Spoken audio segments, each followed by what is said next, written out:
Estudios Sociales y Cívica, 9º grado, Sistema de Partidos Políticos. Iniciamos la teleclase para 9º grado. Están en sintonía de la franja educativa Aprendamos en Casa. Como ustedes ya bien la conocen, Alba Calderón, especialista en la materia de sociales, nos acompaña y nos va a ayudar a aprender un poco más. Bienvenida, Alba, ¿cómo ha estado? Bastante bien, esperando el día jueves. Muy bien, como todos los alumnos que quieran aprender. Como todos los estudiantes, las chicas, los chicos que son para estudios sociales dinámicos, esforzados, de estos chicos que son listos. Son listos y ya son listos y tienen su guía número 6, que es la que vamos a estar desarrollando de autoaprendizaje, y esta la pueden encontrar en la página web del Ministerio de Educación. Y aparte de eso, también saludamos a todas las personas que nos sintonizan a través de los medios digitales y están compartiendo estas teleclases. Alba, ¿cuál va a ser el contenido que hoy vamos a estar conociendo? 9º grado, vamos a hablar en esta oportunidad del sistema de partidos políticos. El sistema de partidos políticos. Cuando hablamos, vamos a estar tratando sobre cómo surgen los partidos políticos, sí, cómo se desenvuelven, todas esas curiosidades hoy las despejamos. Correcto, cómo se conforman, cuáles son los requisitos, es decir, cuál es el marco histórico, siempre, por supuesto, de todo este funcionamiento de los partidos políticos. Muy bien, primera pregunta que tengo en esto, ¿cómo surgen los partidos políticos? De acuerdo, bueno, vamos a comenzar diciendo que dentro de la Constitución de la República, primeramente, dice que la República de El Salvador es un Estado soberano, que la soberanía reside en el pueblo, que la Constitución establece un gobierno republicano, democrático y representativo, y que el sistema político de nuestro país es pluralista. Pluralista, es decir, está basado en la expresión de varios partidos políticos para que tú tengas por cuál hacer tu elección. Y que la idea de el sistema político es pluralista, se expresa por medio de los partidos políticos, que son el único instrumento para el ejercicio de la representación del pueblo ante el gobierno, y que consecuentemente la existencia de un solo partido político oficial es incompatible con el sistema democrático, y que con la forma de gobierno asignado según la Carta Magna, nuestro sistema pues es pluralista, es decir, debe constituirse por varios partidos políticos. Ahora bien, ¿cómo surgen los partidos políticos? Hemos estado hablando en otros temas de otros grados, de 7º grado, de la colonia, de toda la institucionalidad que se establece, y luego de la independencia, y con ella vienen el momento donde se crean dos sectores, conservadores y liberales. Los liberales eran aquellos que pretendían hacer cambios profundos en todas las estructuras, y los conservadores querían pues mantener la estructura que ya la colonia había dejado instituida. Pero para este momento no llegan a ser partidos políticos. Avanza la historia, llegamos allá al siglo 1929, por ahí, en la década de los 20, y aparecen otros movimientos que más adelante va a ser el Partido Comunista o el Partido Campesino, ¿verdad?, que ya son las primeras figuras de partidos. Los partidos que conocemos hasta este momento, como el Partido Demócrata Cristiano, los partidos de Conciliación Nacional, son los primeros que nacen allá por los años 60. Y es como empiezan ya a conformarse las figuras de partidos políticos. Antes también está el PRUD, el PAR, ¿verdad?, y otros partidos más antiguos que ya van surgiendo como esas figuras.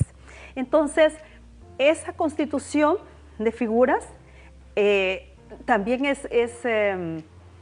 parte de lo que ahora ya conocemos y tenemos pluralidad política.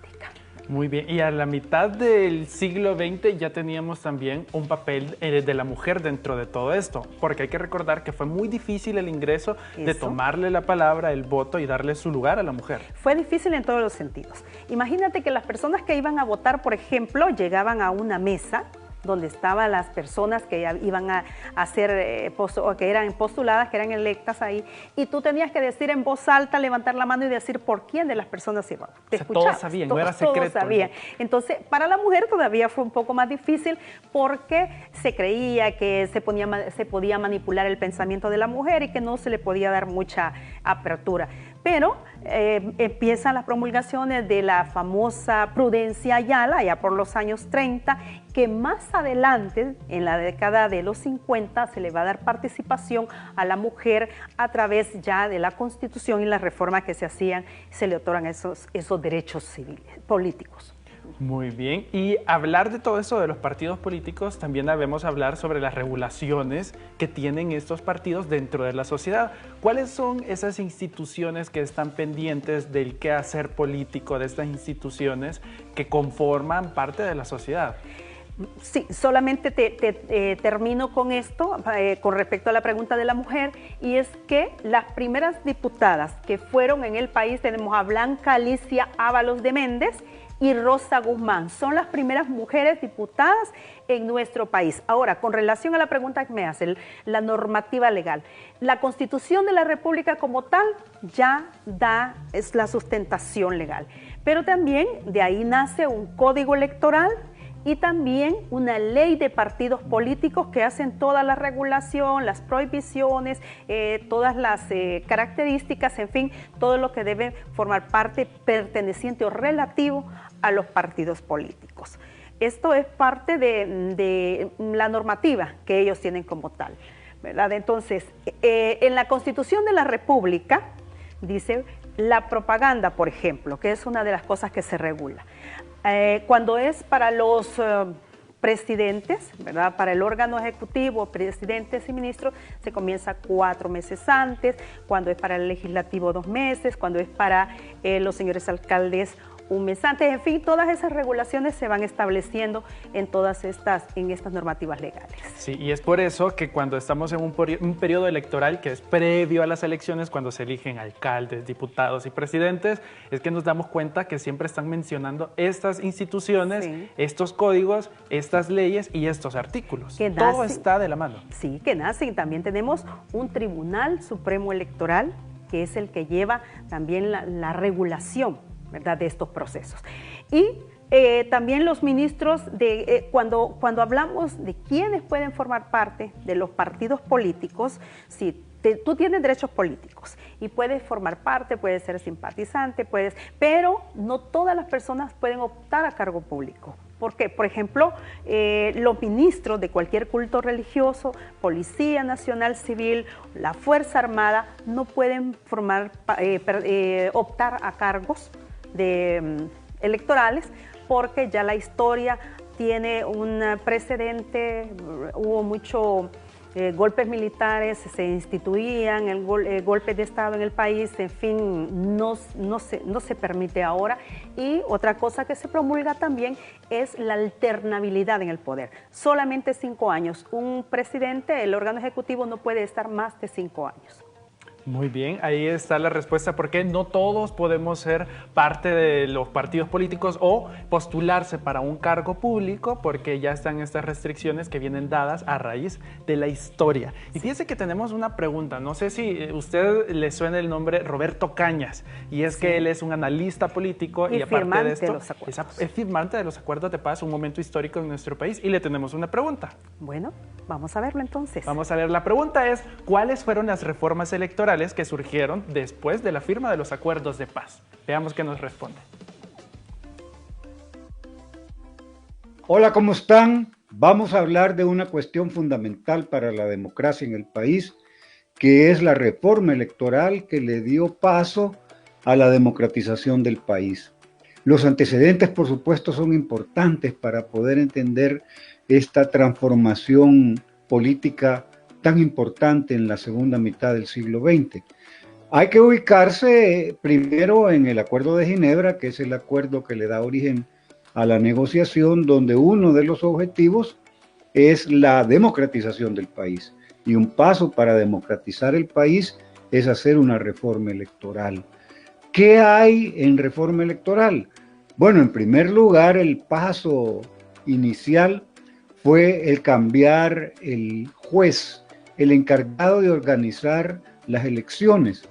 En El Salvador se llamaba, para aquellos que no conocieron, Consejo Central de Elecciones.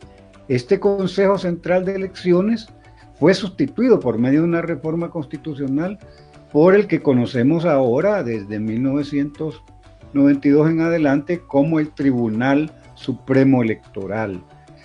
Hay otro antecedente importante aquí también que no se debe dejar de mencionar, que el voto era la expresión de la burla a la voluntad popular, porque este Consejo Central de Elecciones tenía otro problema, que era el registro electoral, es decir, donde se contabilizaban el número de personas que tenían derecho a votar. También es parte de las reformas electorales cambiar el registro electoral y asegurarse que fuese un registro que asegurara elecciones a futuro limpias y libres.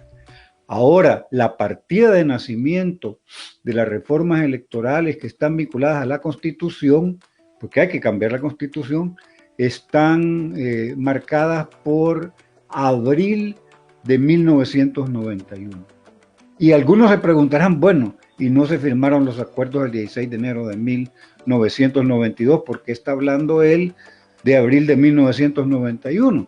Porque para hacer una reforma constitucional en El Salvador son necesarias dos legislaturas, una que aprueba y otra que ratifica esa reforma en la Constitución. Pues sucede que fueron días muy tensos los últimos días de abril de 1991, donde a la legislatura que estaba por terminar le tocaba el último día incluso de abril aprobar esta reforma, si no, no se podían ratificar por la siguiente legislatura. ¿Qué reformas electorales se dieron? Que cambiaron la Constitución, que se decía que era una Constitución con artículos pétreos que no se podía cambiar. Pues las que se cambiaron son aquellas que están vinculadas, ya hablé, al Tribunal Supremo Electoral, al registro electoral, y después surgieron, para terminar, el Código Electoral, que también es hijo legítimo derivado de la negociación, que dio lugar al DUI, al documento único de identificación que conocemos todos ahora. Pues antes no se votaba con el DUI, se votaba con un carnet electoral que fue sustituido. Eso es, en términos generales, lo que podríamos plantear la historia de las reformas constitucionales que dieron paso a empezar las tareas de la construcción democrática. Y si ustedes tienen dudas, agarren su celular y vean cuáles han sido los presidentes del país desde 1930 hasta mediados de 1980 del siglo pasado. Todos fueron militares, todas las elecciones están muy cuestionadas. Espero que les sirva, amigos, amigas.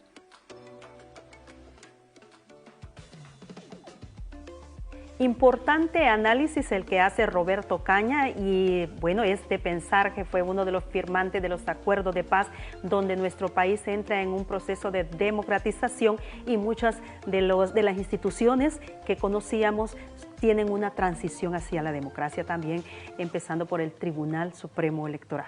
Sí, y de ahí también que podríamos hacer una reflexión que los partidos políticos reflejan o representan ideas que se encuentran dentro de nuestra sociedad. Por supuesto, ideas. Y para terminar, quizá, porque no sé cómo estamos con el tiempo, pero, ¿sabes? Las izquierdas y las derechas. ¿De dónde surge ese concepto? La Revolución Francesa, 1789. Todo tiene un contexto. Y es que los que apoyaban al rey, las ideas del rey, en una de las reuniones se sientan a la derecha. Y todo el pueblo se sentó a la izquierda.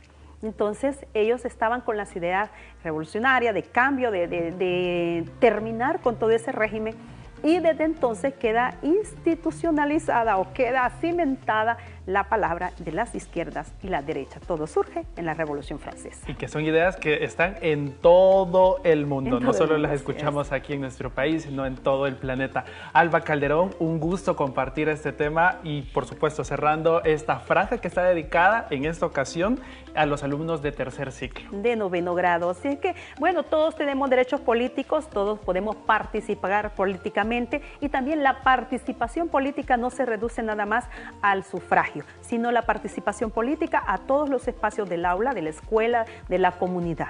Exacto. Recordamos a todas las personas, antes de finalizar esta teleclase, lavarnos las manos, estar pendientes de nuestra salud y sobre todo que aprendan junto con nosotros en esta franja dedicada a todos ustedes. Nos despedimos y será hasta la próxima. Hasta el próximo jueves.